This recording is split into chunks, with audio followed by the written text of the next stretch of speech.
Hi everyone, this is Neil Writer, also known as the Wax Whisperer. Thank you for joining me in my latest video.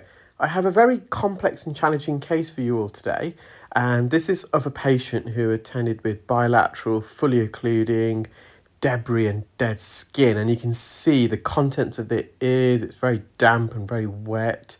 They've been getting water in their ears, and that's upon the advice given to them by a previous specialist that they saw. And just to give you a brief back history, this patient first had their ears de-waxed several years ago, and they were very impressed by the specialist that they saw at the time. It was pain-free, relatively quick, and it was an instant improvement in the patient's symptoms. And the patient informed me that when they first had their wax removed, that it was a solid lump of wax, really hard and dry.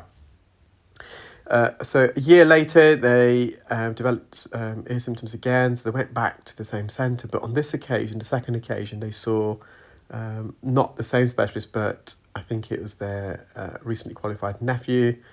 And unfortunately for the patient, it traumatised them. It was such a painful experience, and he went on holiday the following day, and he said the whole holiday had been ruined because they were that the procedure was that uncomfortable.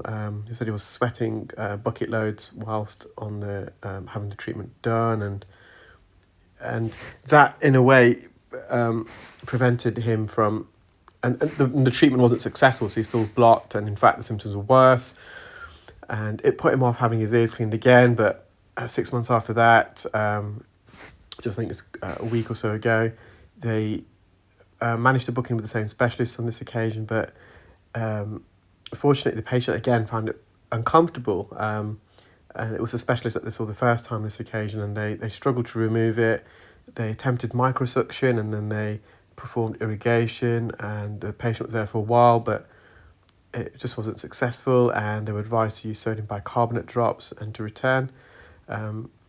Given that the patient just could not hear, and it was their right ear actually that was the worst one for the patient. That's the ear that they felt was more blocked, and they had more symptoms in because they just couldn't hear it at all. The patient's wife did some research, came across myself, she said she just couldn't stop watching my videos online, and they booked in, and they travelled a fair distance to the clinic today to have treatment performed.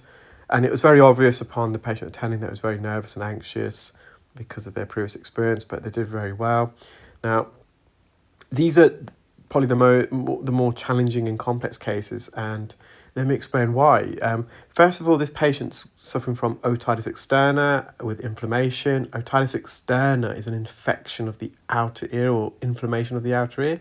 So the term otitis means ear infection, and externa is location. So this is the outer part of the ear. So the outer part of the ear consists of the satellite dish on each side of our head. So we call it the pinna, the ear canal, which is where we are now, and the outermost membrane of the eardrum. So the eardrum has three membranes. The membrane closest to us, so the lateral membrane, that's made up of the same skin that lines the ear canal.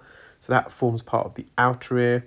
Then you've got a middle membrane, which is made up of fibrous tissue. That's what gives the eardrum its strength and rigidity. And then you've got the innermost membrane, which is more medial, so it's on the other side of the eardrum.